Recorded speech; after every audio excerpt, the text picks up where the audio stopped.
8:05.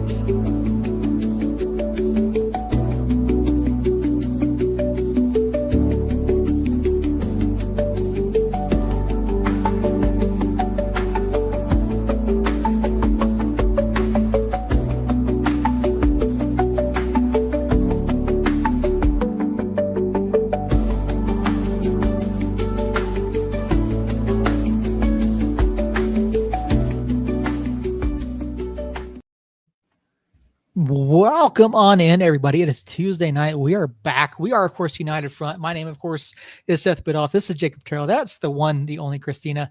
We're all here. Justin's already here. Mama Christina's here. Josh is here. Guys, thank you so much for being in the chat already. It's been a heck of a week, and we've got a special guest. You said it's been, and I was like 1 week, but Yeah. you even said it like in the same tone. Good time. It's been a week. It certainly has. Jacob, just for you, I have something. I told you earlier before we came out here that I had something I wanted to show you. Right? Yeah. Mm-hmm. So I don't know what this is. You guys give me crap about wearing Atlanta Braves gear on the show all the time. Yes. So I figured I got a new shirt, and I thought I would go ahead and show it, debut it here tonight on the show, just for you. So give me 1 second. I'm gonna. Oh goodness. Wow. He can't hear it. Uh-oh, what is it? It's a big reveal. Atlanta Braves. Serious. So we're just going to come right down here and go click. A for effort, Seth. A for effort. You know what? My kid, I put this on this morning and my son goes, "Hey, I want one of those so I can wear it to school." I said, "You got it. That's I a good will moment. find you one." Yeah, that's a good moment. That's a great moment. I love that. So, but no, debut it just for you, Jacob. Figured you would enjoy this here. So. I appreciate that. Justin, no, he did not get United gear.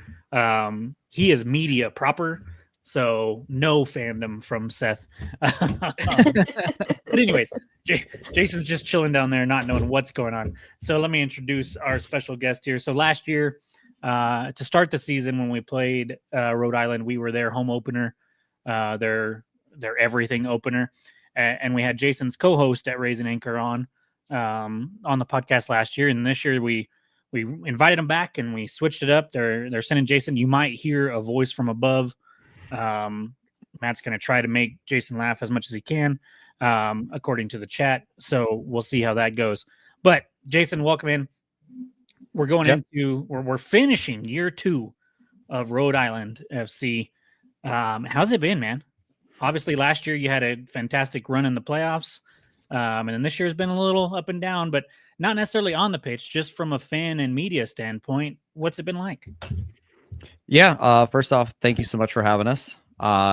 Great way to kind of capstone the end of the season was, we started the first year off against you guys, and now we had to go visit you guys at the end of the second year. It's been fantastic, these last 2 years.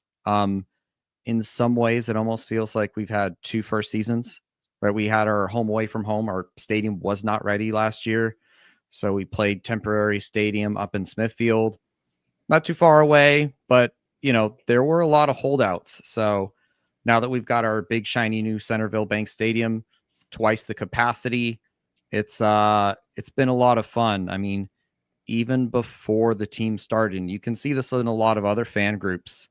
For USL teams, like we had a dedicated fan group in Defiant 1636 who was like meeting up and just psyching each other up for something that hasn't even happened yet. Like we would show up to, local soccer games just to meet up for like a local college, just because we were so excited to have our own team finally. And so last year, you said compared, it's been maybe a little rougher, if you will, this year. But last year we had no expectations. We just went into, here's our shiny new team, and every game was fantastic. We kind of turned it around second half of the season and somehow made it all the way to the finals. I mean, it's like we were playing with house money. Nothing mattered. This year we've got a brand new stadium. There's a lot of expectations going in. We're the Eastern Conference champions. We've made it to the finals. We have to start 6 away games because the stadium needed a little bit more time to get finished there. And it's kind of slow start. similar to last year, but last year we kept drawing. Like we didn't lose. Yeah, you guys This were year- like the king of draws last year. Yeah. Yeah, we jokingly called ourselves the Draw Kings in like Draft Kings format, just but this year, yeah, it's with expectations going in compared to last year, maybe it's a bit of a sophomore slump, but it seems like this team just likes to turn it around late, and we're kind of surging here at the right time of the year. I don't want to bring up the new stadium because most of our watchers and most of the people on this podcast are going to be a little bitter that we don't have one after 7 seasons. But has that been everything you thought it would be? It's been fantastic. I mean, to draw parallels, I saw recently the NIMBYs are causing you guys a lot of problems. Mm-hmm. We had lots of naysayers. I mean, they're like Facebook groups devoted to like hating this team just because they have nothing better to do with their lives. I'm glad that you guys at least had that too. It makes me feel like we're not the only ones with idiots among us in our town. So I don't dox anyone. There's literally a guy though who lives in Florida who constantly complains about this team, but he used to live in Rhode Island, but he lives in Florida now, and he just complains about this team on Facebook all the time. It's just, come on, bro, get a life. Fair. Yeah, you mentioned the NIMBYs, and I do want to point out quickly that I'm sure you saw the article over on either the USL subreddit. That's not new news. Like KOB, for whatever reason, did these interviews. Yeah, that was the dumbest thing I'd ever seen in my life. Yeah, it's nothing new. We've known about this for a month. I don't know why they put it out now. And in talking with Ron and Pete, there's literally like 6 people that are holding this up. And it's just ridiculous. I mean, I saw someone say something about, taxpayer money. I said, well, fun fact, taxpayer money paid for the Isotopes Park, which now collects rent for the city from both the Isotopes and United, as well as revenue for all sales inside the stadium. So, and United wants to give the stadium away eventually. Like it's just dumb. The NIMBY mentality is just dumb. Nothing gets done at any level with that idea. We're finally starting to hit the other side where, like, Providence business journals will start talking about how there's, a potential revitalization to Pawtucket now because of the infrastructure that the stadium has brought in. And they've already been working on doing other events. Like we had the rugby final, like the U.S. Rugby League. The final was at Centerville Bank Stadium. Oh, nice. On top of, potential planned concerts and other kind of events to make sure that it's being used for other stuff. One of the local college team is actually going to play their football matches at the stadium next year while they redo their stadium. Nice. Yeah, and that's the thing. Like there's just so many positives that people just completely miss the boat on when it comes to having that kind of venue that's really needed. 17 for USL purposes, 17 matches for sure a year, and then possibly some Open Cup, possibly some exhibitions, but for them, like maximum, even if we were to get a women's team, which is something that Peter has said that he wanted to do eventually, you're still looking at 50, 75 nights a year that it's tied up with soccer stuff, with professional soccer stuff, and that leaves 300 days that you could do concerts, community outreach, high school soccer finals, you name it. We could do it there. And so it's frustrating on our part for sure. But I am happy for you guys. I will say there's some fans in the chat and myself that thought some of your fans last year got a little too big for their britches. And so it may bring some of them joy that you guys struggled this year. I kind of called you guys struggling early in the year, especially with all those away games, but you have turned it around recently. What do you, with this going into the final week, it seems like you're pretty much locked into 7. Yeah, I guess you could fall to 8, but you can't move up. That means Louisville or Charleston. Yeah. And so, We're who do you definitely not want? making it easier for ourselves. Right. I mean, we faced both of them twice. Uh, so I would lean towards Charleston. The reason being too, it bracket wise lineup that would give us an opportunity for the fourth El Clamico of the year. Maybe a bit of opportunity there for revenge. We had Hartford's number last year, but this year not so much. But now that our form is turned around, I think it would, make for a really good matchup. And at that point, if we could knock them out of the playoffs, everything else would just be gravy at that point. Louisville, not a great option either.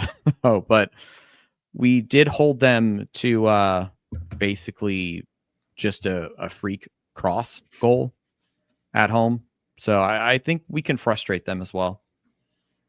Yeah, I was going to say you've had relative success against Lou City since you joined the league last year. And so I wasn't sure. I did look at that second round and the potential there. But that second round in the East, well, really 4 through 6, 4, 5, and 6, who knows where anybody's going to end up. So you could move, you could stay in 7th, and then Hartford could drop to 4th, and then you wouldn't see them. And so there's some weird scenarios going on there. Seth and Christina, we're not locked into the 3 seed. Probably not going to move up. We can't move down. We have locked into at least the top 3. Mm-hmm. Mm-hmm. How would you want the bracket to shake out for us? Not necessarily regarding seeding, just matchups.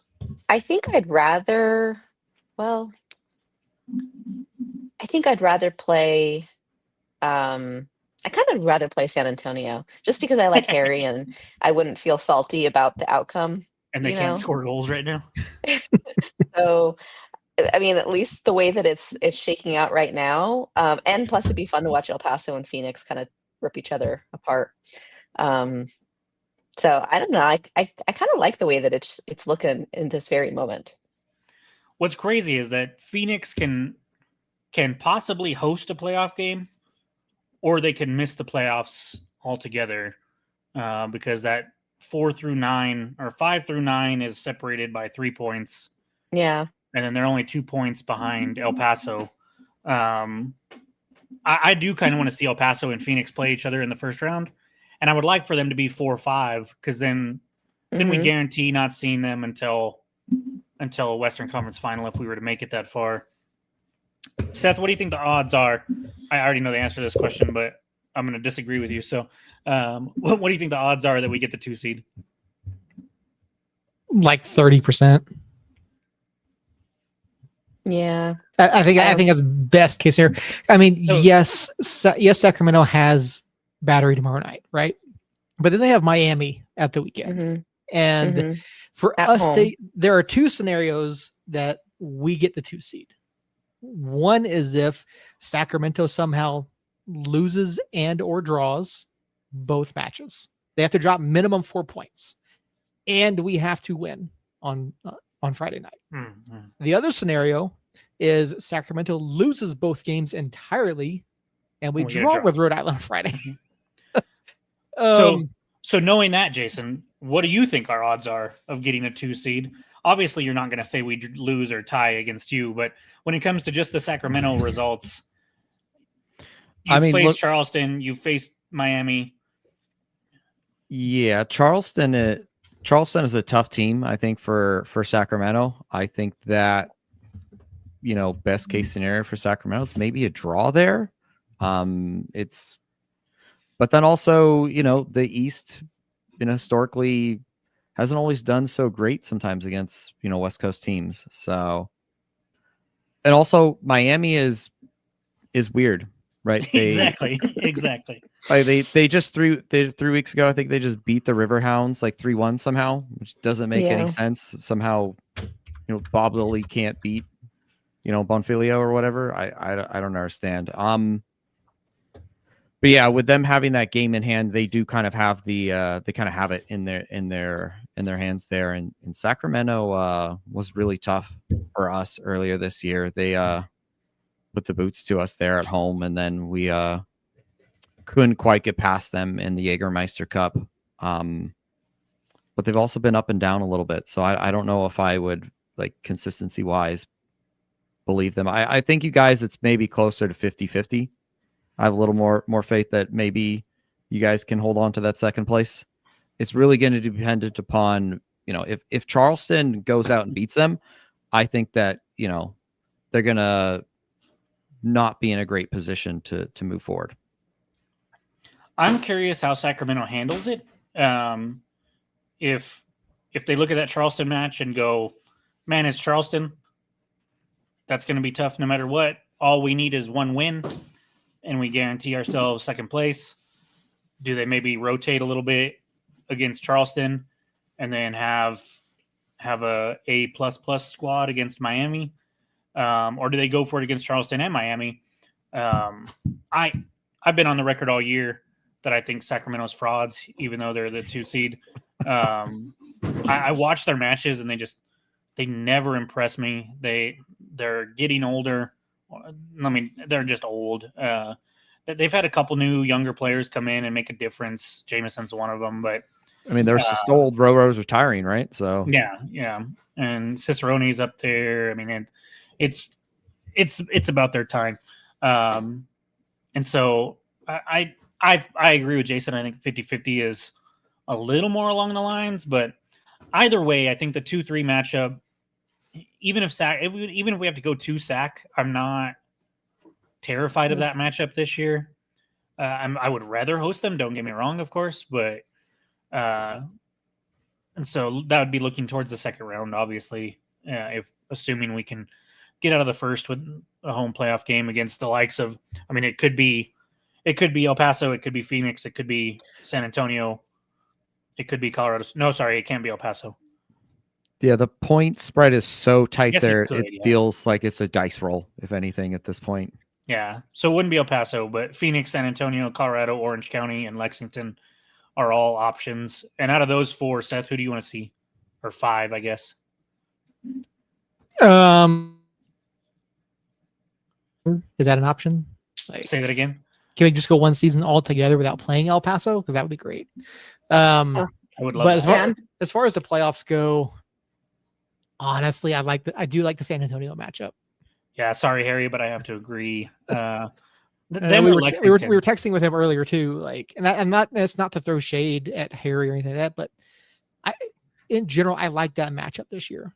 San Antonio doesn't necessarily have the size that they've had in the past, so I think it's a better matchup for us this year than in previous years. And I don't think we handle the pace of Orange County well, and we don't handle the pace of switchbacks either. I would agree with that. Mm-hmm. So United's coming off of yet another 3-3 draw. Fireworks for sure. That was a doozy. Yeah, fireworks for sure. Not the result we wanted. I mean, if we would have won that match, we'd be sitting really good for second place. But alas, here we are. Jason, have you watched much United since in preparation for this upcoming match, or like me, do you just not have a lot of time to watch other soccer teams besides your own? I don't always have a lot of time, but I did go back and I was watching the most recent 3-3 draw out of the 2 that you just had. Yeah. And that was a wild match. I saw the scoreline. I didn't check to see when the goals would happen. I didn't expect it to be 3-2 40 minutes in. Yeah. Neither did we. Neither did we. And it could have been worse. I mean, Oakland went off the woodwork twice in opening 15 minutes of this one. Okay, so let me get on my little soapbox about the damn woodwork here. Because, sorry, nothing against you, Seth. I hate when announcers say, oh, the woodwork saved so-and-so there. Because if you hit the woodwork, that's not a shot on frame. That's not a shot on goal. If the keeper doesn't get a hand to it, if the keeper gets a hand to it and deflects on the woodwork, fine. But if it just goes straight from foot to crossbar or post, that has no chance of going in unless it deflects in, which in the case it's a shot on goal. But if it oh, he got me there that time. So the woodwork didn't save us from anything. The shot wasn't placed good enough to score. That's how that works. And so it's a pet peeve of mine when announcers especially are like, oh, they got saved by the woodwork there. No, it's not the case whatsoever. Oh, nice. I see what you did there. Yes. So yes, exactly, Andrew. It is a shot that strikes the frame, but it's not on frame. So that's what it is. Literally on frame. It's not. And so on frame, but not on target. There you go. And so it could have been worse if a frog had wings, it wouldn't bump its ass. So if you've never heard that saying? No. You guys have never heard that saying? No. And I grew up in the South. I have no idea what that is. If a frog had wings, what? Yeah. If a frog had wings, it wouldn't bump its ass. Oh, how would nobody? And if my grandma had wheels, she'd be a bicycle. You know? I'm asking my wife. She grew up in Kansas City, so she probably hasn't heard either. But unless she's heard me say it, if a frog had wings, it wouldn't bump its ass. You've never heard that, huh? Not until you said it. Yeah. Okay. So I created that. My grandpa created it, or maybe my grandpa created it because that's who told me. But anyways, yeah. So yes, they peppered us with shots in that first half, but put it on. I'm trying to think of like how can we turn that into a tifo because that's great. Yeah. we need somebody with the last name Frog. That'd be fantastic. But yeah, that the whole hitting woodwork just annoys me when people freak out about it, because I mean that one shot was a freaking rocket. I will say that, but it wasn't on frame or it wasn't on target, and so at the end of the day, it didn't. If they're going to pepper us with shots from outside the box with shakes in goal, I think I'm okay with that. Because if it's on frame, he's probably getting to it. But the offense has looked good. 6 goals in the last 2 matches. And they've been legit goals too, not soft penalties like a couple of Oakland's were. And so that's a positive. We just got to get the defense back. It seems like all season we've either had good offense or good defense or neither. Very rarely have we had, like, the Detroit City match was 4-0. That was probably the best combination of defense and offensive performance that we've had in a match. How are you, Seth and Christina, how are you guys feeling going into Friday? The same as I felt all season long. Loud noises, sorry. Yeah. Just Christina has lost her joy for this team, and it hurts my soul. I mean, I have moments of joy, but then they just, I don't know. It's like they lose their mojo. They give me anxiety. The last 5 minutes of every match, it's like, oh Lord, here we go again. Let's give them 10 corner kicks, because allowing them to tie it up isn't enough. It's almost like sadness is at the controls inside their brains. If you ever watch the Inside Out reference. Inside Out, yeah. Yeah. That's almost what it feels like, because they're slow and they're poor to react. And if you watch Kalen Ryden on Sunday, Kalen was abysmal on Sunday. Kalen got ran off the pitch. The entire back line did, to be honest. But Kalen was abysmal. And I have really big concerns about our back line going into this match on Friday. Because if we can't slow anybody down, I mean, Peter Wilson was running at will at this defense. Okay, let me pour cold water on you guys again. Peter Wilson's probably the best striker in the league right now. At least he's up there with Cal Jennings. I was thoroughly impressed with his movement and what he brought. The defensive issues in the first half were not on the back line. In this midfield, they were not the backline's fault whatsoever. It was I Zalalem felt like and Zalalem Bailey. again. And Bailey didn't have a good Bailey night seemed either. off. Yeah, he seemed And off. so it It's was the Arsenal in him. yes, yes, thank you. Somebody that's not on Arsenal side. I'm surrounded by Arsenal fans, not necessarily on the podcast, but New Mexico United has way more Arsenal fans than it does Tottenham fans. And as a Tottenham supporter, I can't stand it. But it's that midfield just wasn't working whatsoever. And then I thought Jabang and Rivas come in, and I know Seth had an issue with Rivas, but I thought he calmed things down quite a bit and then pushed things forward. So it's going to be interesting. You know, it's we have had issues. I will agree with Matt over in the chat. We're tied for second place, and Everton's okay. I can live with that. Nice. We are in second place, and then you guys are like, man, we suck. And the whole New Mexico United Nation and stuff has been like that all year. And there's some merit to it, but also I feel like we're not nearly the sky is falling as like it's been so sad, Christina, to bring you on at the end of last year and just see this light slowly start to diminish throughout this year. And I hope we can make a run in the playoffs and bring that back. But wouldn't that be something? I have fun at the games though. Don't be deceived. That's true. It's a good time. It's just on the podcast that you're just like, yeah, just in a dark room. It's just that it's past my bedtime too. There's a factor. I'm grumpy. Could be. I wish that I could be complaining about being in a home playoff spot position. Yeah, right. Is that, Jason, is that a true stat? You guys have only scored 21 goals until the last 5 games? I mean, it must be if Matt's putting it in the chat. That's crazy. No, I thought it was actually 19, but but yeah, no, that tracks. So what happened this year? We were there too. We couldn't buy a goal. And then suddenly we've got these crazy draws with multiple goals. So what's the deal there, Jason? Like going into the season, you talked about it earlier. The expectation was super high. What's gone wrong on the pitch there?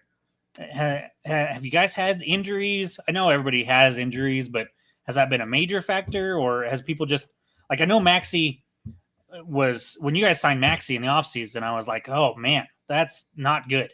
If you go back and look, all 3 of us, including our friend Harry, who's a San Antonio supporter that comes on, we all predicted you to finish top 3. I think I had you finishing second because on paper that was what it should have been. So what's going on there, and how have you been playing lately?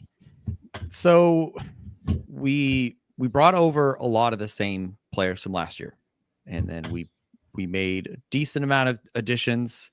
I think there are certain things that maybe we never solved for answered. We lost Steven Turnbull, our only like real out and out right back, to Birmingham Legion. And we've played Clay Holstad, a midfielder there, a lot of the season. We finally started to kind of get Frank Nodarce to play there. He's also kind of a center back, but he's got that kind of street footballer flair to him where he kind of likes to attack and dribble. And so he's been doing well there, but like the rest of the squad, we've had injury problems. I think at one point it was June or July, we had 17 different injuries throughout the year. And I think we just stopped counting because we were depressed about it. Been there, done that. Since then, we've kind of corrected things, but at the same time, we've picked up tons of more players. We have like 37 center backs for some reason, and then we just play them all over the field. Like our best midfielder is a center back, Hugo Bacharach. We got from Spain, and of Minnesota United fame as well too. He's, our future Busquets or whatever. But also, coach kind of changed our style to begin with. We were known last year for a 3-5-2, pressed with high energy. I wouldn't say so much counterattack, but we hit people on transition. This year, we started playing a 4-2-3-1. We were doing some version of possession, tiki-taka, trying to move the ball throughout the field, find those incisive passes, but it just never felt like we had the type of players to really play that style, right? You want cams who are like very comfortable on the ball, who can find those passes. Maybe part of that was because we signed Maxi, and I think that's been somewhat of a conundrum for us this year, is where does he play? I think we've played him all throughout different positions in the midfield, even in the front line. And now that we've kind of went into a run of form, it's because coach has kind of gone back to like a 3-4-3. I think another big issue is that Koke was out for a lot of the year. Immediately he comes back and he's like in contention for the golden boot. I mean, or golden glove, I should say. He's not going to win it, but like he's right there behind Damian Loss. We do not let in goals, right? We don't score a lot, but we do not let in goals. So now that we have him, and he's such a good distributor of the ball, he likes to play up high, a sweeper keeper, and it really suits our style. So things just kind of, everyone got healthy. Koke came back. We switched our style to a more 3-4-3. We've been a little bit better about playing quicker and transitioning instead of this slow possession ball. And now things are kind of clicking and we're heading in the right direction. Did you have fans calling for Coach's head by chance? We have, you were saying earlier about the like being too big for our britches. We met a lot of your fans. They're all great. And I think if you met a lot of us in person, we'd all get along.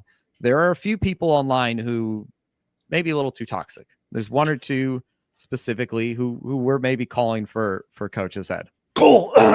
Cole.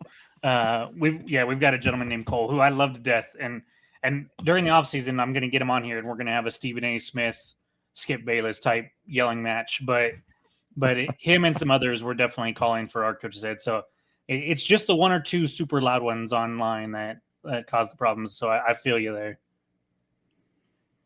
Yeah. Other than that, I mean, it's kind of all finally coming into place.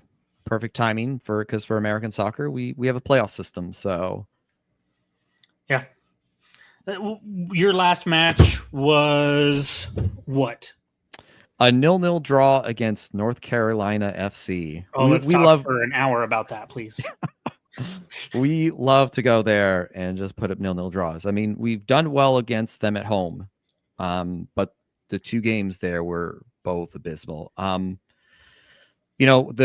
game starts and all of a sudden we have JJ Williams not starting. So that was kind of a bit of a concern for a lot of us fans. We saw after the match him celebrating with the team that they clinched, and there's no visible signs of anything like a legit injury. So we're kind of hoping it's just a precaution. With the team being away, it's hard to kind of get information on that. Yeah. I think that this team, while we have gotten, on a lot better of a form, I think that we really need him. He's very much our talisman. I think even if he's not scoring goals, I think he just makes everyone around him better. He's such a big physical presence, and it feels like he at times will put the team on his back and just pull them forward and just almost drag a goal into a net, whether or not he actually scores it. So heading up to our match against United, that's very much like, does JJ Williams play? That's very much dependent upon how my outlook for this next game is going to be. I understand that. We don't know who's playing for us any given week, really. So, and it must be nice to have somebody that in the attack like JJ Williams that you feel that way about, because I'm not sure. Seth and Christina, feel free to jump in. I'm not sure we have a guy that maybe Harris right now is our guy that when he plays, our attack just looks a little different, and I feel way more confident in it. Christina, would you agree with Harris? Is it? Yeah. 100%. And so, I mean, we have changed things when he came back. Like he did. We were hurting bad until we needed him to come back. Well, yeah, when we got rid of Fernando, when we sold Fernando for benefit of him and us, I do think that part of that bet was that Harris was going to come back fully, and I wasn't sold on that bet because he tore his knee up pretty good last year. But he's come back and just looked fantastic. So Jason Harris is a guy to watch for you on Friday if you haven't kept up with him. He played with Tampa Bay before he came here last season. Tore his knee up last season, kind of middle of the year, and has come back and just. I always say that those MCL, ACL injuries are like a 2-year injury because you can come back and play after a year, but you don't have the confidence necessarily where you look yourself. We had Armando Moreno go through that with us a few years ago, and he came back and just looked a shell of himself for a while. And so Harris coming back and actually being Harris again has been absolutely incredible for us. And he would be Justin mentions Archimed, and I do agree with him, but not as a starter and not as like a full 90-minute guy. Archimed, I love coming off the bench to replace Hurst or to play up there with Hurst behind him after 60, 70 minutes have already passed. I need him to stay on side though. Or if he's offside, I need him to like hustle and get back on side. He's pissing me off. Christina, again. From where I sit, it's the perfect vantage point. And I'm like, oh my God. That's true. We're gonna lose an opportunity because you're not on side. He's Frater. He when it comes to that, Frater used to drive me nuts with that too. I haven't noticed as much with Archimed because of my angle that I'm at, but I've been pleasantly surprised with what he brings, what he's brought this since acquiring him. What do you got, Seth?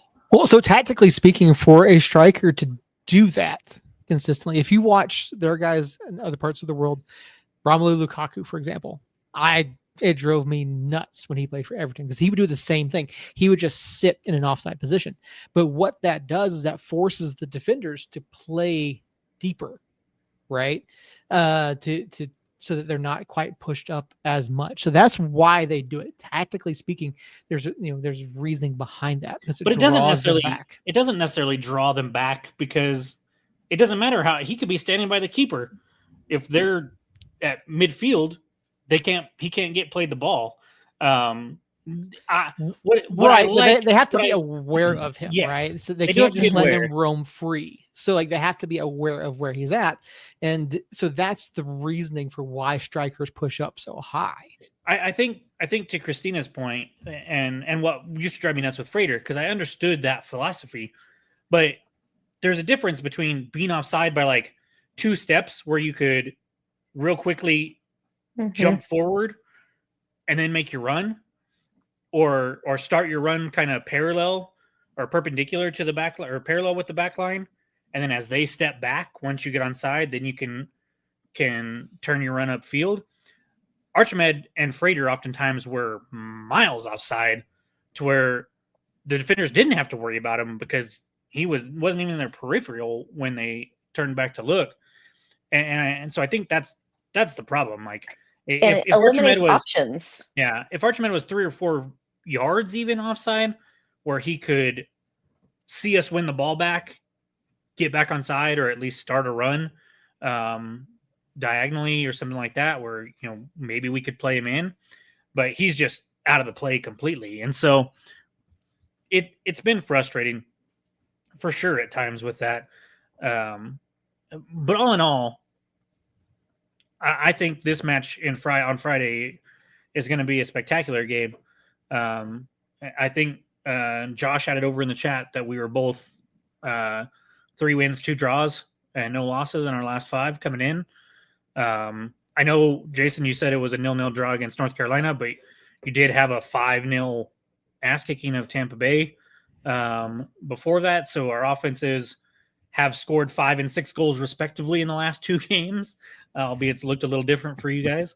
And with the way our backline's playing, who knows, man? Like it could be a shootout. But I'm excited for it. I'm sad that you guys didn't get to make it out here. That was the original chat that we had back a few months ago. Because I know Kevin, my buddy Kevin McCann, made it out there when we played against you guys. He brought you guys a little box of goodies, or sent you guys a little box of goodies after the fact. I was hoping you could pick some of that up yourself, but that's what it was, huh? Flight price. Matt, I don't know if you know this. Josh mentioned it in the chat, but I'm not sure you're paying attention. Your cap locks are on, and I feel like I'm getting screamed at every time you chat. I love it. I love on and Reddit so- when the USL feed is like caps lock on. And so that is a bummer, but it's bound to be a good match. Are you feeling pretty confident going into it, Jason, or are you nervous? I at this point, right, we're in 7th or 8th. I think in terms of form, I'm looking for a good performance. I think the result at that point doesn't particularly matter, especially against a West Coast team who, if everything works out right, we wouldn't have to see till the penultimate match. Mhm. So like I feel confident against our East Coast opponents. So at this point, I'm looking for a good match, a good way to kind of end the year. In classic, we probably 1-1 again, like when we first met or something. At that Probably. point, just for the memes,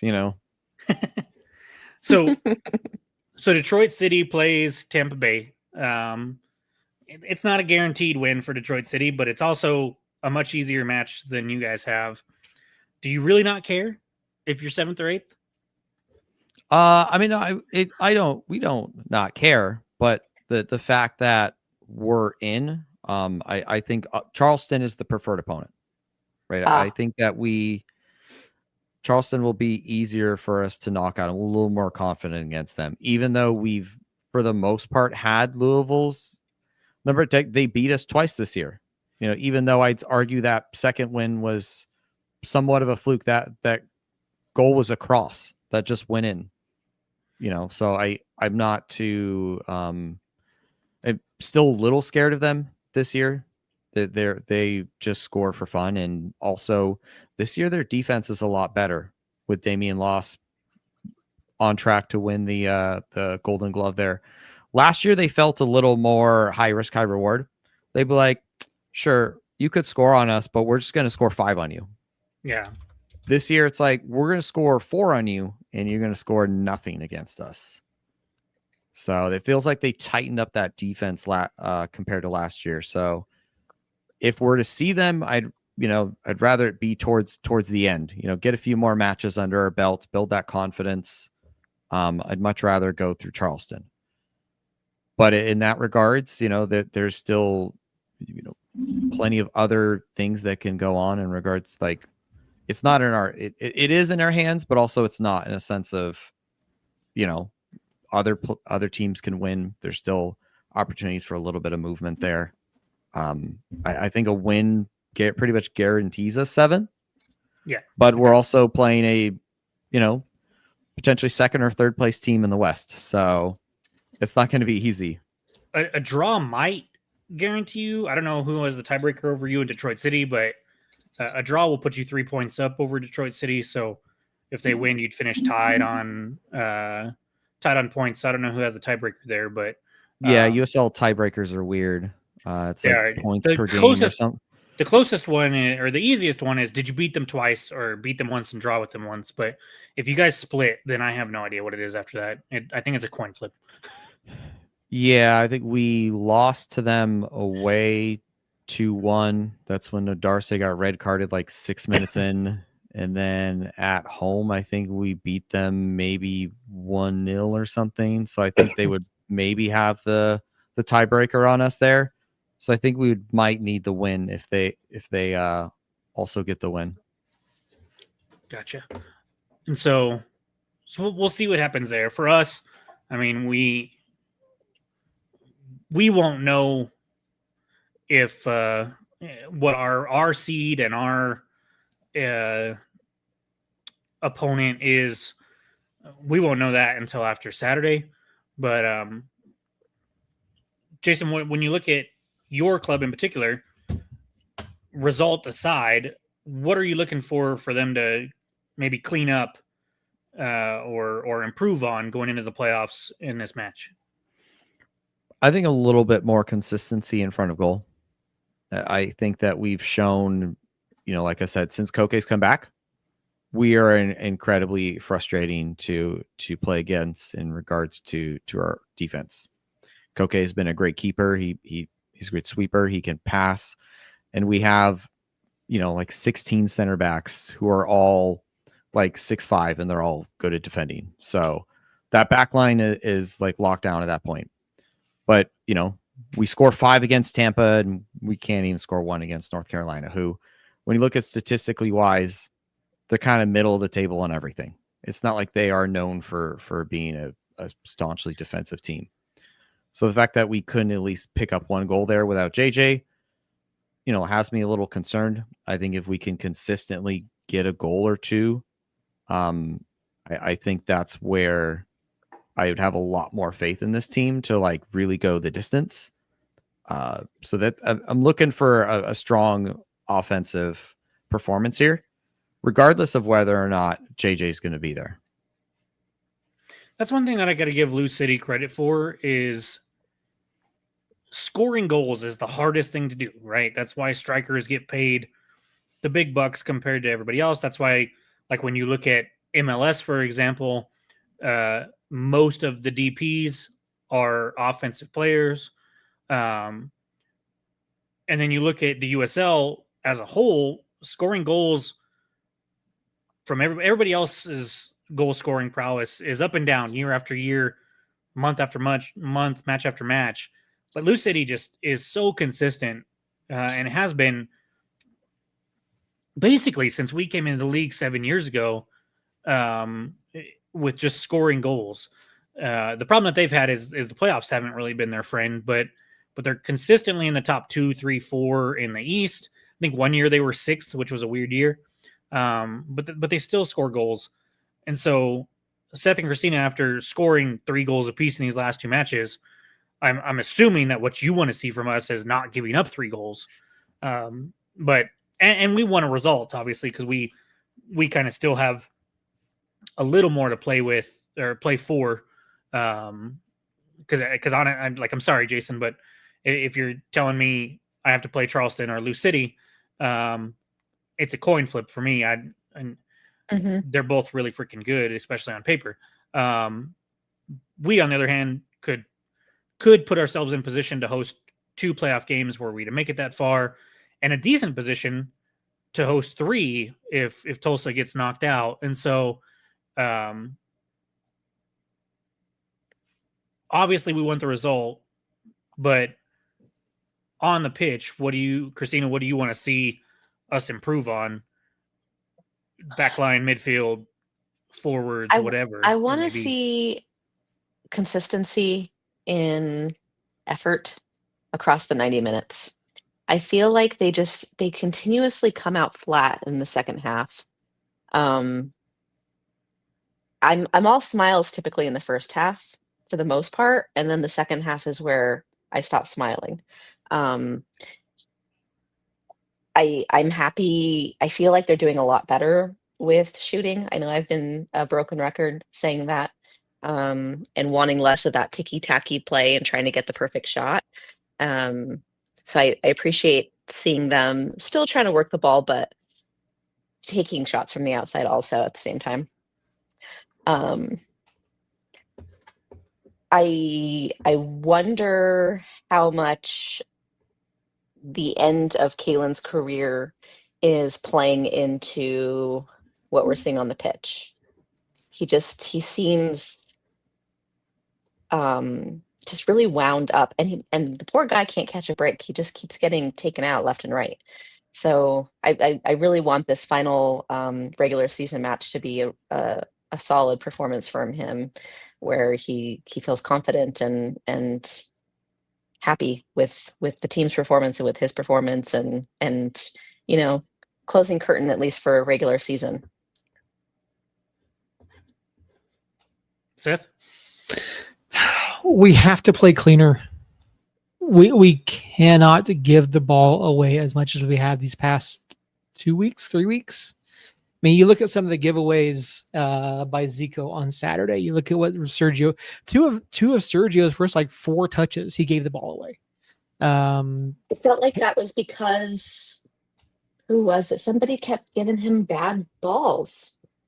The one that happened right before you text that he needs to be subbed off already, Seth, I don't feel was his fault. He got put into a position, like Christina was saying, that wasn't good. And then he gets the ball, he turns, there's 3 Oakland defenders surrounding him, and nobody's making a run. Everybody's just standing there watching him. Yeah. And so he tried, but and Seth, you know that it takes a lot for me to defend Rivas right here. And so I'm coming at you in sincerity, not just to argue, but I don't think that was necessarily on him. And my other argument that I didn't mention in the chat was, okay, well, who do you put on then? Because at that point, we'd already gone through Bailey and Daniel Bruce. I mean, at that point, he might have been better. A surgically repaired Daniel Bruce with no rehab would be better than Sergio Rivas. I'm not. That's even too far for me, bro. My mom's right. No. It was Noel. He kept giving really bad passes to Sergio. Yeah, so that's been what we've been seeing over the past couple of weeks between the midfield and the central defenders. We've seen the ball being given away right near the midfield line. We've seen it given away in the defensive half far too frequently. So we need to be cleaner. And I've said it all season long. I understand playing out of the back. I think it's a fine tactic, but we're still inviting way too much pressure, way too much. And I understand tactically what's going on, but when it's at the point now where that pressure is creating problems and we're not acting quick, we're reacting instead of acting. Look back a couple weeks where Shakes was down on the byline and he tries to pass out, and who was it? It was blocking it right there at the byline. Right? You can't have things like that because that could have been a disastrous moment. So we have to play cleaner, playing the ball out of our own half more than anything else. We have the ability. We've done it. There's nothing prettier to me, though, than when we're playing out of the back and the ball, like, we could have possession for like 3 solid minutes, and then we have it at like our 18, and then 10 seconds later it's in the back of their net. Those are my favorite type of goals. And to loop Jason back into this, you were talking, Jason, about how you were trying to play that kind of tiki-taka type possession ball. And since you found a run of form, you've gone back to a little more of the pressure and pushing forward. And that scares me because that, as Seth was saying, it's tough to play it out of the back. I think it's the best brand of soccer that we have right now, as far as, because what playing it out of the back does is essentially lets you create a counterattack at times without having to defensively win the ball back and then spring forward. It lets you dictate where your guys are, and when you can get those passes, quick passes working, draw that defense up, then all of a sudden you can go 1-2 passes and you're in behind and you're on the breakaway. But when you're doing that, and then you're playing a team like Rhode Island at times, it can be very scary, especially if the defense is feeling themselves. So how do you feel about that? Yeah, no, you guys were talking about, playing out the back and giving up like the ball in poor positions. That was resonating a lot with me in regards sitting to over there like, yes. Well, no. Back in when we were doing so hot earlier in the year, that was kind of what was happening to us too. We would be trying to play out the back. We would be trying to find those, like line breaking passes, and we would give up the ball in a poor position, and then force our keeper to make a save, or it sometimes give up a goal, and it was frustrating because it didn't feel like that was the way for us to move forward to play. You are right, though. If you can get it like perfectly. Like those are some of the most beautiful goals where you go full De Zerbi, where you bait out that pressure, you pass around them 1-2 quickly, and someone's all in behind, and manufacture a counterattack out of nothing. Those are fantastic goals, but it just never really worked out for us that way. And when we saw so much success last year from this team being, a bit more physical, direct, counterattacking transition play, almost felt like if it ain't broke, don't fix it. Mm-hmm. And that is one thing. Like Sanchez came in, and Dennis Sanchez came in to be our coach, and that was never his style, right? We didn't have any record of him being that press forward, be physical, not worry about possession as much, and try to counter, try to high press, get goals that way.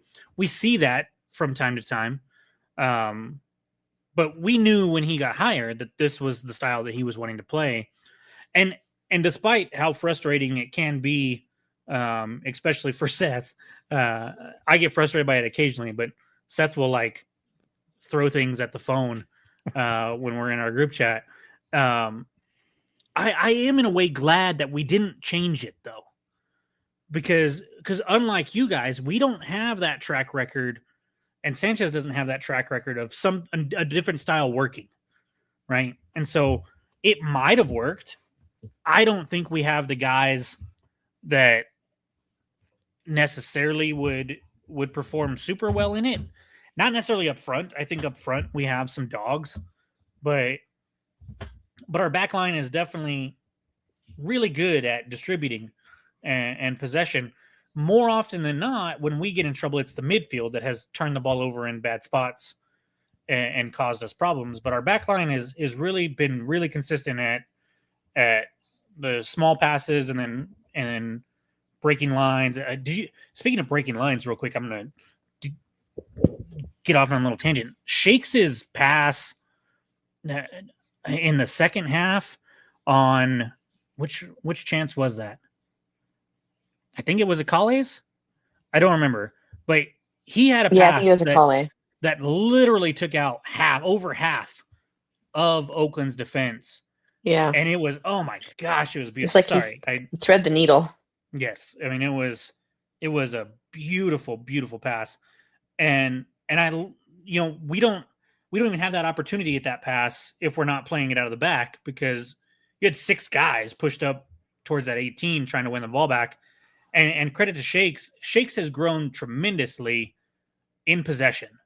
It was weird. So against Orange County, when Tambakis was in there, when Shakes first started off, when he was in possession, I was always a little nervous. Younger guy coming in. We've seen him kind of be a little loosey-goosey at times. He's a joyful guy. He plays with that joy. But sometimes when you're in possession, you don't want that, right? You want calm, cool, and collected. But I tell you now, when Tambakis came in, when we were in possession, I was puckered. I was not comfortable when Tambakis was in there and we were trying to play it out of the back. Meanwhile, with Shakes, the next game he comes in and he had that close call that Seth mentioned and stuff like that. But I don't know if Tambakis is making that pass that Shakes made to break those lines. And so it's weird how I've kind of flip-flopped on our goalkeepers in possession, which one I preferred. Because Jason, unlike you with, Koke is your number one. He is the guy. We've had some goalkeeper controversy this year. It's been a little interesting. I was going to say, wasn't Tambakis was one of the best keepers in the league last year, and is it because Shakes is better in possession why that switch has happened, or has age just caught up to Tambakis? Forgive me, I don't like you mentioned. I've watched some New Mexico, but not enough to know the entire story for the season. For sure. Christina, do you want to handle that? I'm like, that's a great question, Jason. We've been debating this for months. I think there's talk of age, there's talk of his demeanor, the frustration that he shows, and the back line just not really responding to that, versus Shakes is just like pure joy and positivity. that the back line seems to respond better to. Shakes was, for lack of a better term, shaky at first. I think we were all a little nervous, like, "Ooh, like what's happening here?" But Do you he has remember the stepped up. Open Cup? Do you remember the Open Cup That game, was Christina? rough. That And was what rough. he was doing on those PKs, like that was Yeah, atrocious. It was not great. I will say, come playoff time, if we get close to the end of extra time and it's tied, if I'm Sanchez, I'm switching them. And for I'm saving a PKs? sub for PKs because I feel pretty good about Tambakis and PKs. Shakes, I'm still not sure. But yeah, she kind of hit the nail on the head. Nobody really knows. Like it It's was a mystery. Yeah. It was a coach's decision, that we know for sure. In the pressers, he was saying that he just wanted to give Shakes a run of play so that he could have like a how did he put it, Seth? Basically going to give him a portfolio essentially of matches to play. He said that Shakes had been basically outperforming Alex in practice and felt he was deserving of a run of play. So, but there are obviously, I mean, like But Christina that said, felt like a political response. yeah, it did feel that way. And we had heard rumors of some friction in the locker room regarding Alex and coach. Now, again, we've not been able to confirm this one way or the other, but that was a lot of it. But coach kept saying week after week, Chris is deserving of the chance to show what he can do. And now here we are. You see a couple weeks back, after Chris has a run of games, you see Alex thrown in for one. Then Chris comes back for 3 more games, and Alex gets thrown in for one. Where coach says, "Oh, I want to give him a chance to get the record," basically, and that he'd been doing well in practice. But then you go immediately back to Shakes. So, I mean, after that Orange County game, I would have gone back to Shakes too, but that's just me. Yeah, it's strange. It's a tale of an old guy that's phasing out and probably about to retire would be my guess.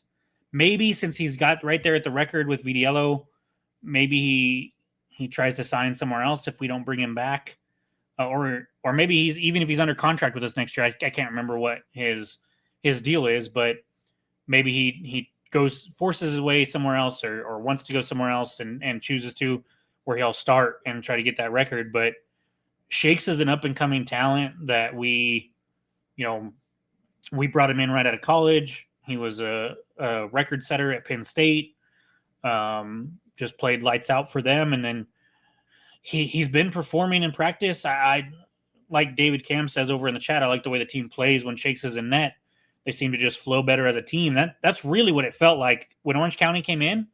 It felt like the back line was like stiff and just something was just off. And so I would agree with that. And so we're going into the final match of the season, Seth and Christina. It's probably going to be Shakes. Those were your famous last words the week before Tambakis was in goal. But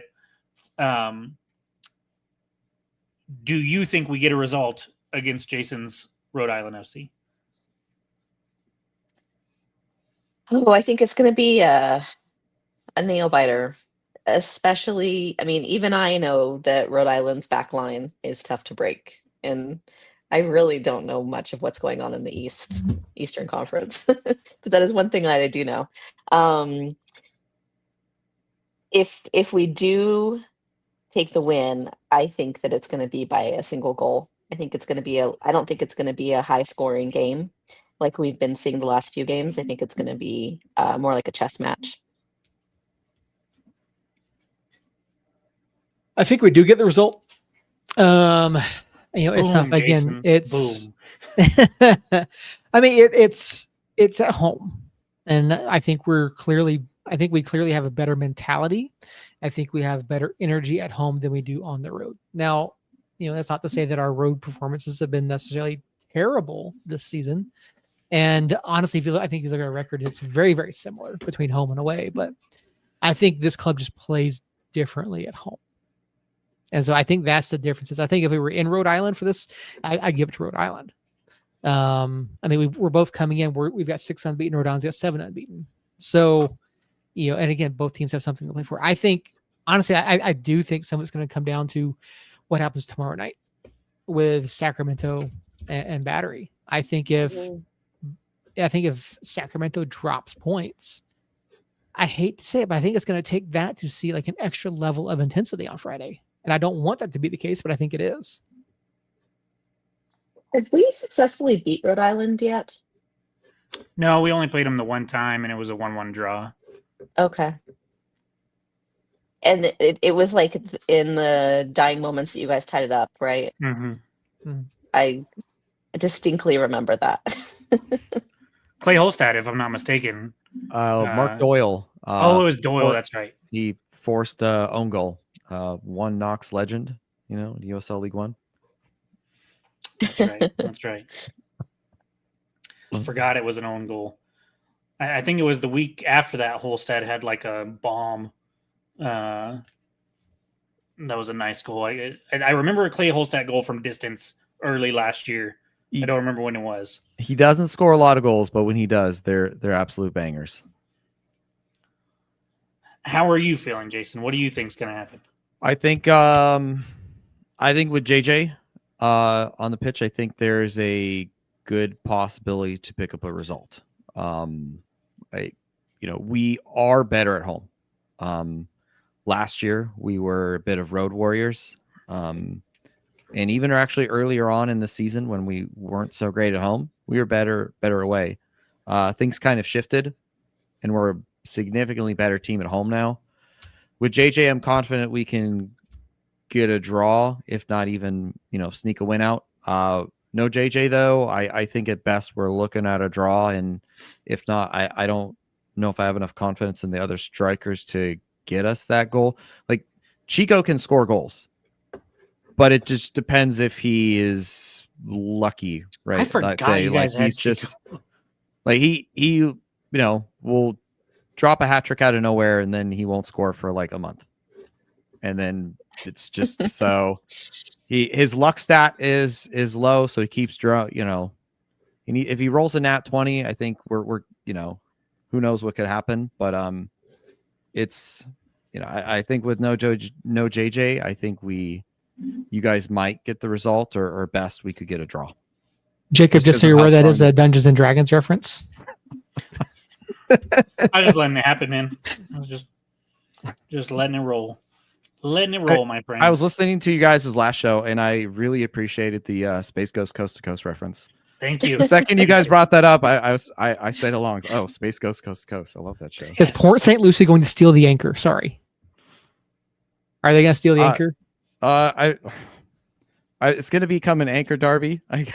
Oh, that'd be cool. That's a trophy right there. Just an anchor. Yeah, that's cool. Matt, no, absolutely not. There are no apologies for D&D. Jason will be punished. So Christina, score prediction? Ooh. I'm gonna go 1-1.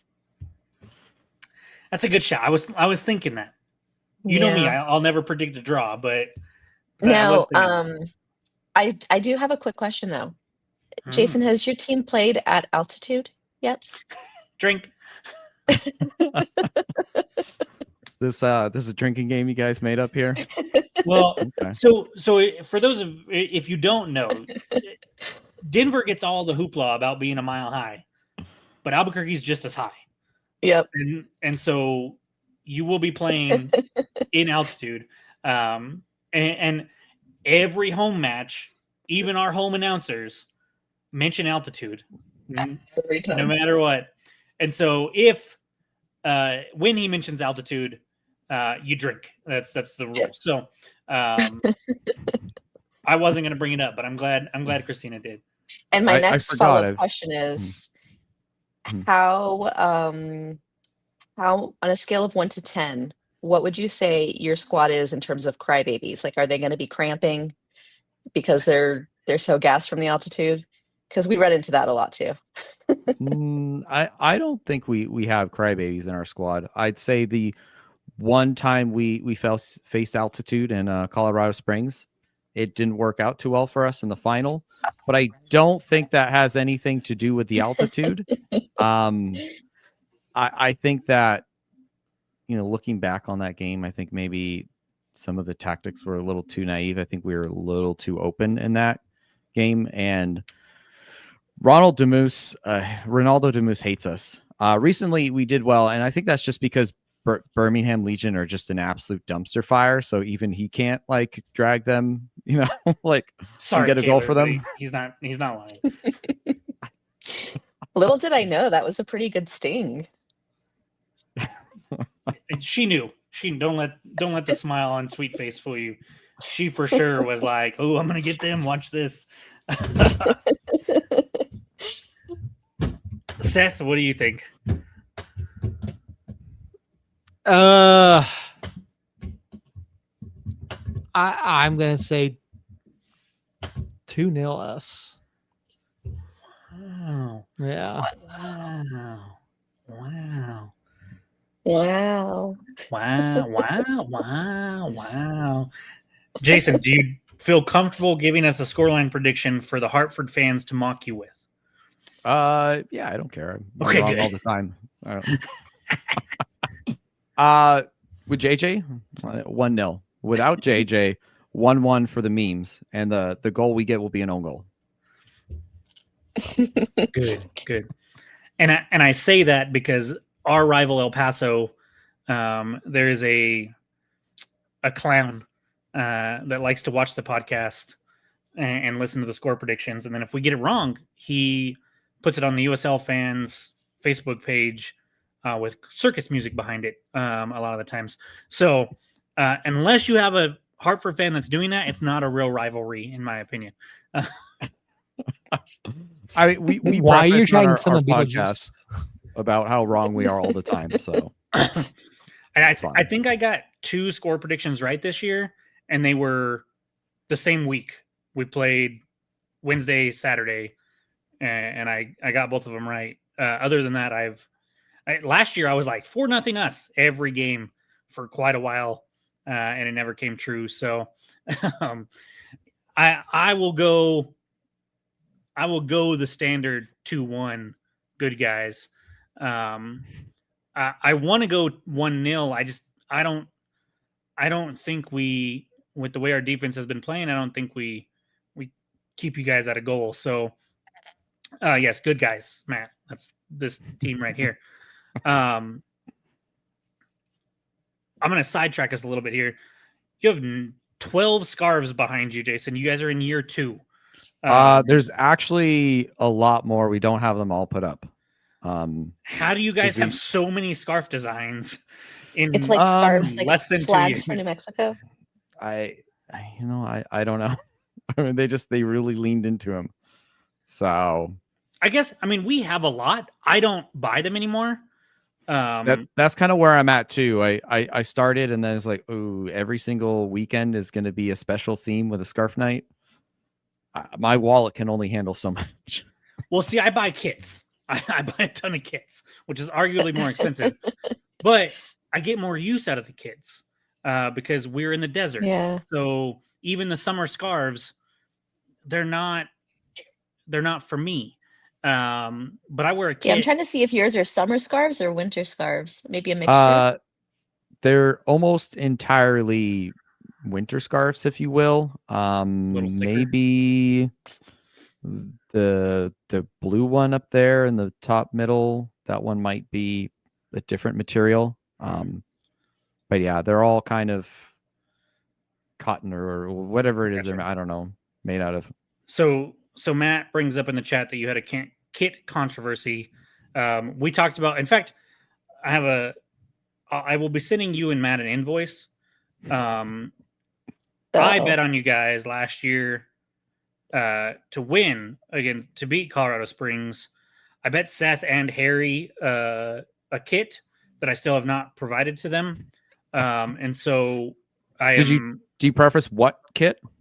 I did not, which is there smart. you go. It is smart. And so I do need to buy them kits. Whatever I spend on those kits, I will be sending you and Matt a bill to get reimbursed, since it was obviously your guys' fault that Rhode Island won at altitude in Colorado Springs. $10 Temu Messi kits. Yeah. It's messy with a Y at the end. Out of that,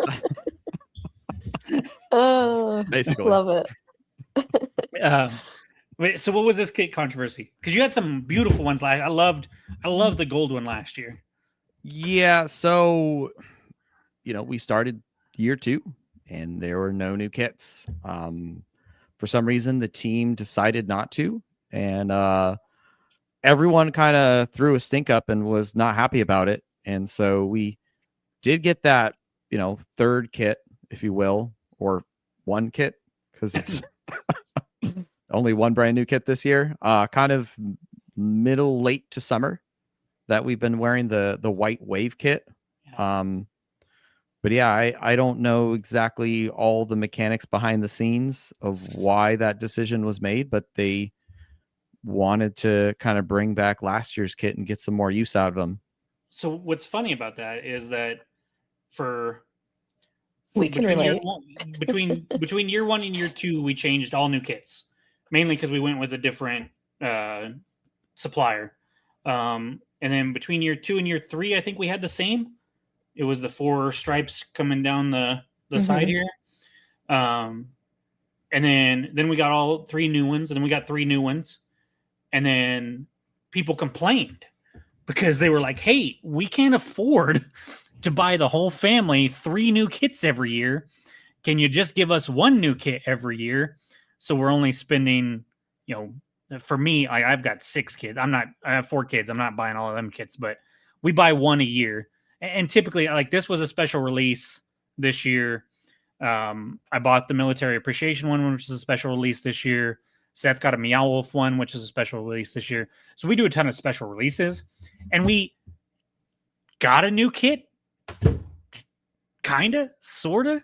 Our home kit, it's the same kit, but the font changed, and people threw a big fit about it, and so yeah, we understand the things there, and we don't.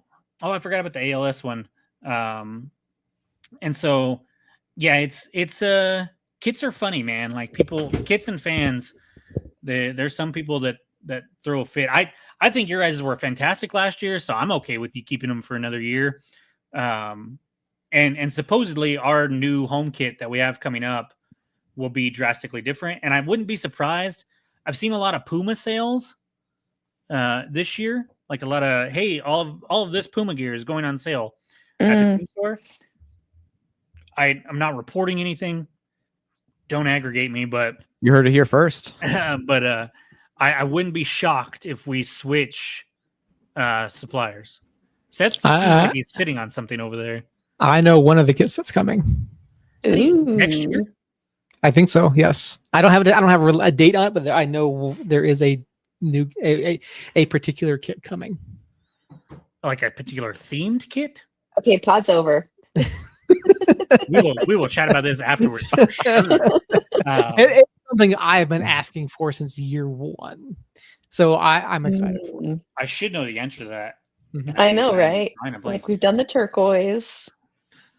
We've had 2 attempts at turquoise. I don't feel like they've been true turquoise. is it gonna? Nah, the Taos one is pretty turquoise. The It's electric better than playhouse, the electric, playhouse yeah. one was not turquoise It's at like all. That was like green. mint. But Yeah.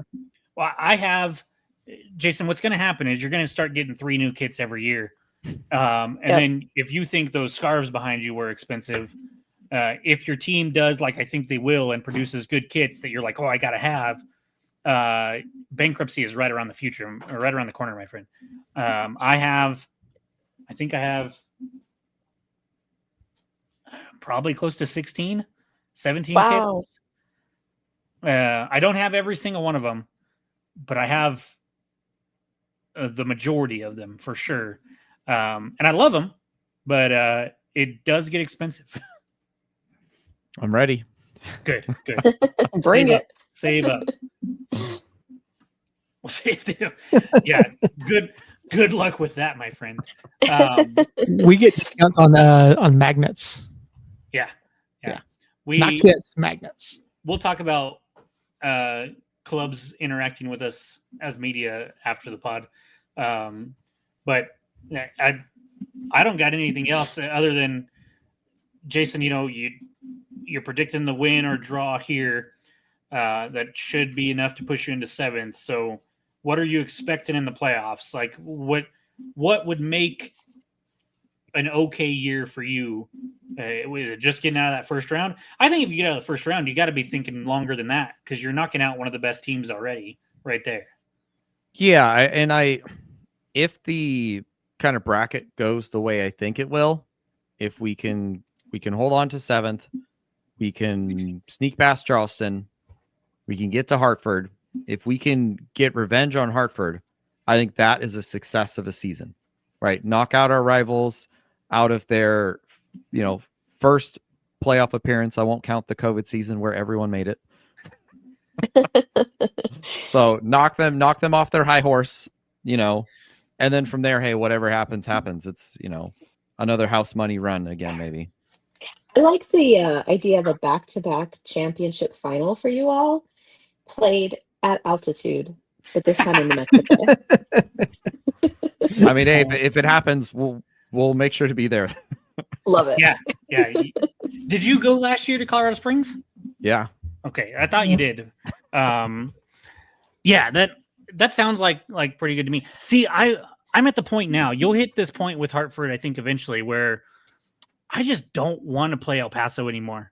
Like I just don't.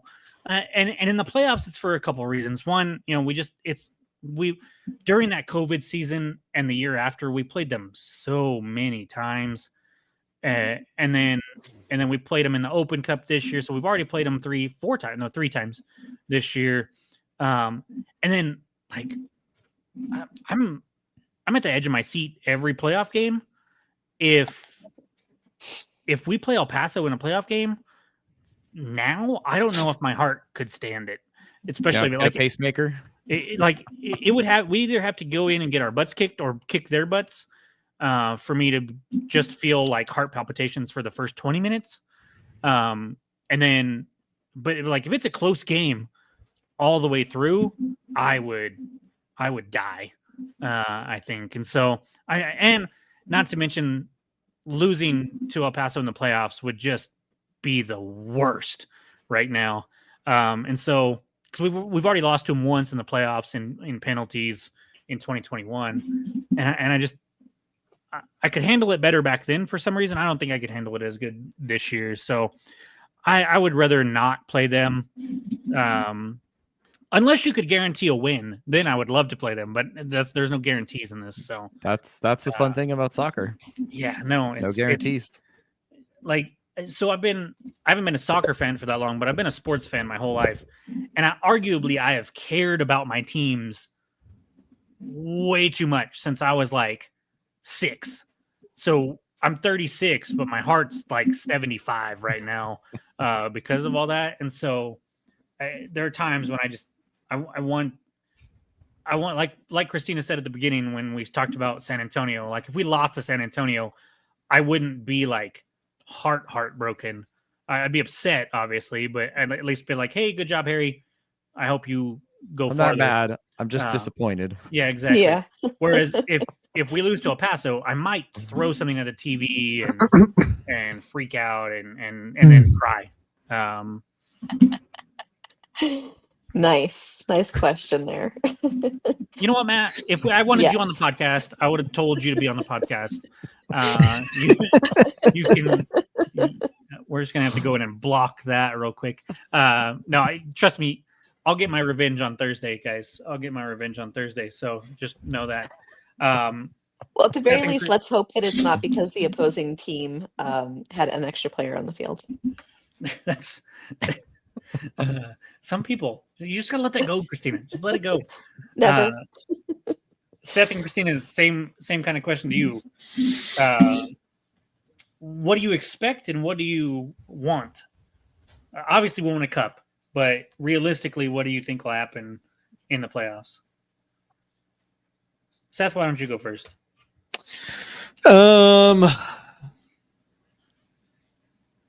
Western semis. That's what I think is going to happen. So you don't think we'd get past Sacramento if it's us in Sacramento? I obviously I want us to, but they've beaten us twice this year. And we all know the first one was due to a shitty red card. If it's here, I think our chances are better. But I don't know.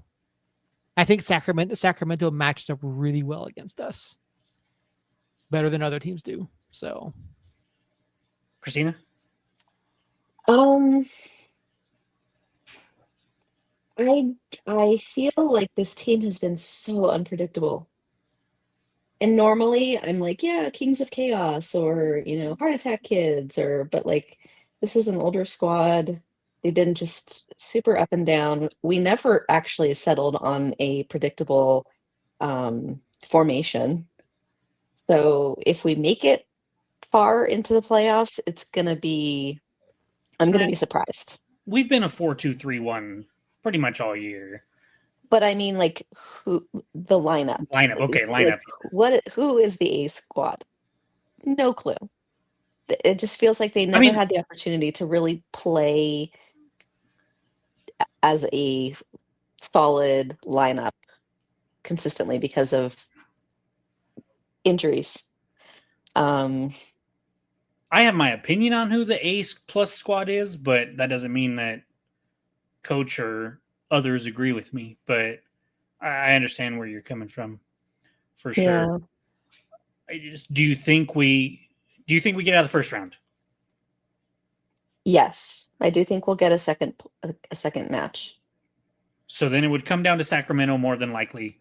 Although I would say that if Sacramento is playing Colorado Springs or Lexington or Orange County, like there's no guarantee that they get out of that spot. Do we get out of the second round?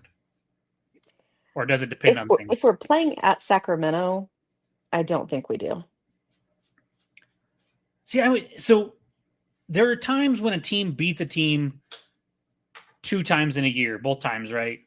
That I like San Antonio. San Antonio is a good example. If we play San Antonio, I think we just have San Antonio's number. We've just performed well, not just this year, but the last couple of years. We've just performed really well against them, home and away. The 2 Sacramento matches, I feel like, Seth addressed the first one. It was the first game of the year.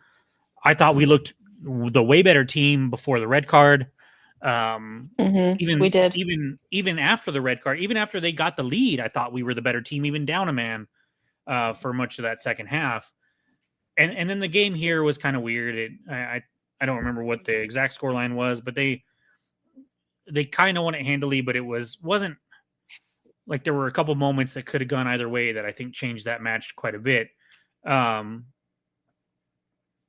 So they beat us twice, but I don't think they were like resounding victories either time. So if you have a coin toss, you flip a coin 3 times and it lands heads the first 2 times, I like my chances of it being tails the third time. And so it's typically hard to beat a team 3 times in a season unless you're just like absolutely dominating them. And I don't think they absolutely dominated us. So I'd be happy to play Sacramento again. I would rather it be here, but even if it's there, I think we're the underdog because we would be in that scenario going over there, but I don't think it's like, I wouldn't be like, oh, it's an upset of the century or anything like that, beating them over there. I call me crazy. I think the 2-3-3 matches, both of them had 2 things in common for me.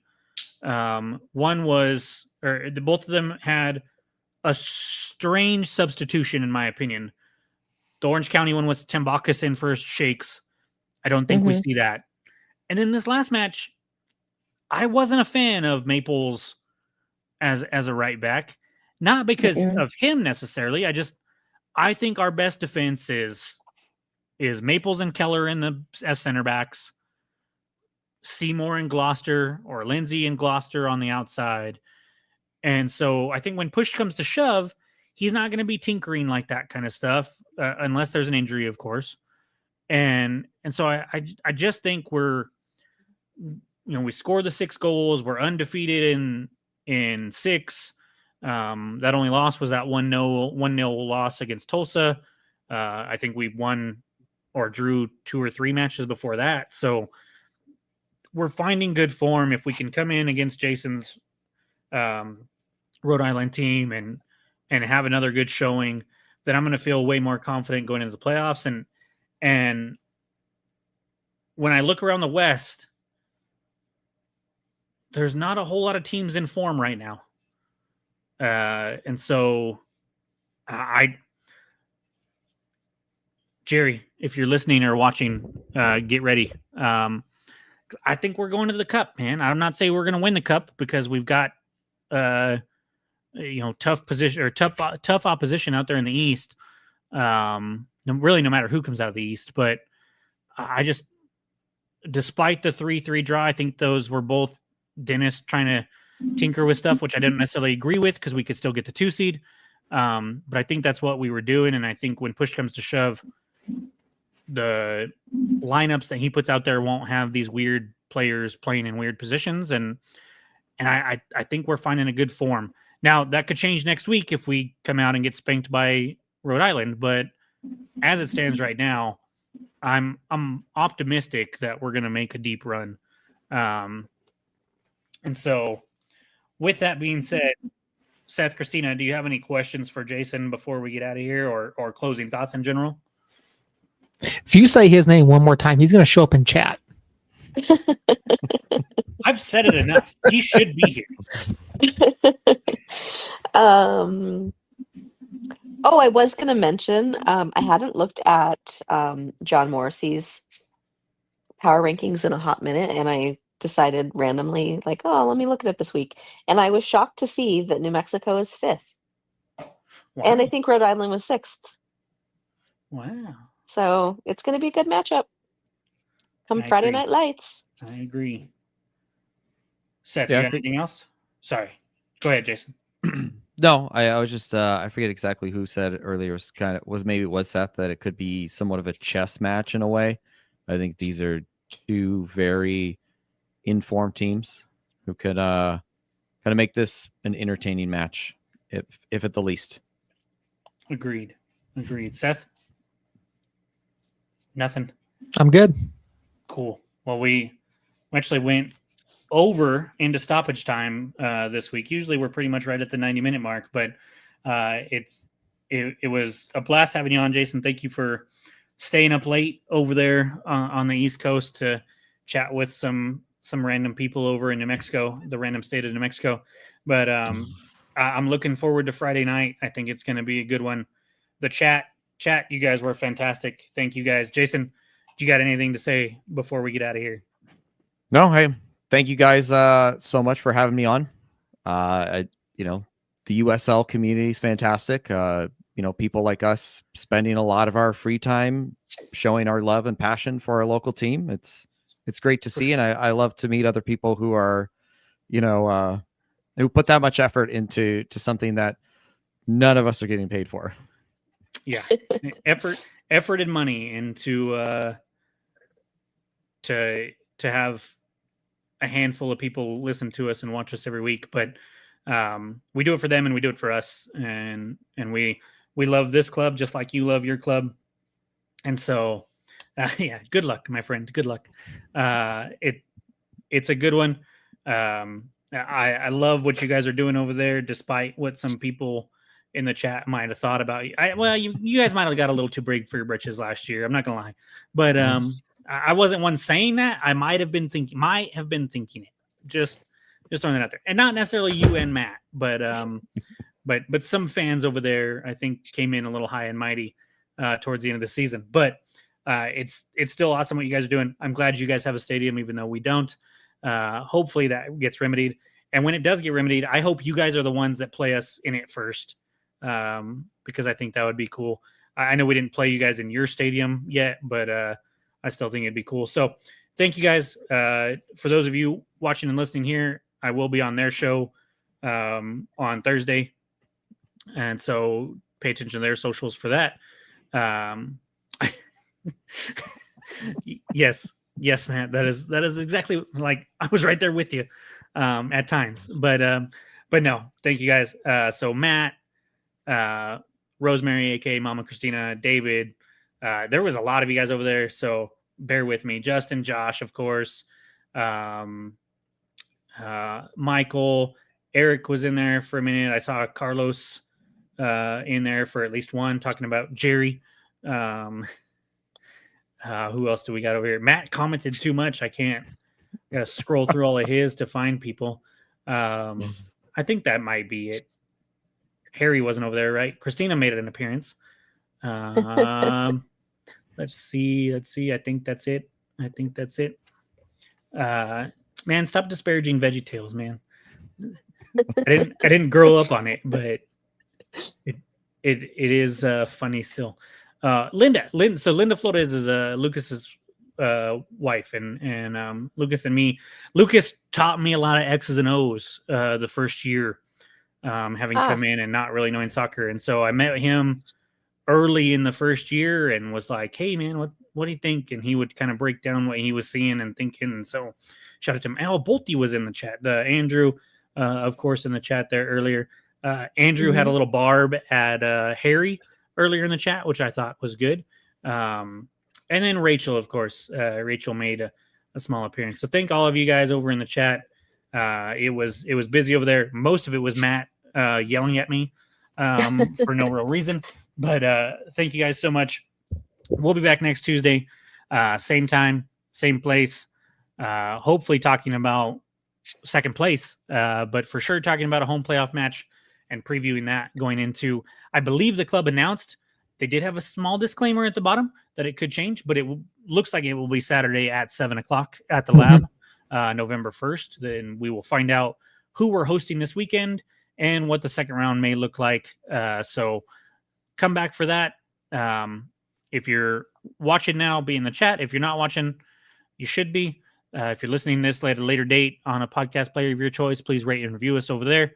And just thank you all for, we're wrapping up our 7th regular season with New Mexico United, our 6th, mine and Seth's 6th doing the podcast, Seth's 7th doing a podcast, and my 7th covering the team. And so it's hard to believe, but here we are going into the last home match, or last regular season match of the last regular season match period, of this 7th season. And so Jason, you'll get there one day and it'll be, you'll blink and you'll be like, whoa, how did we get here?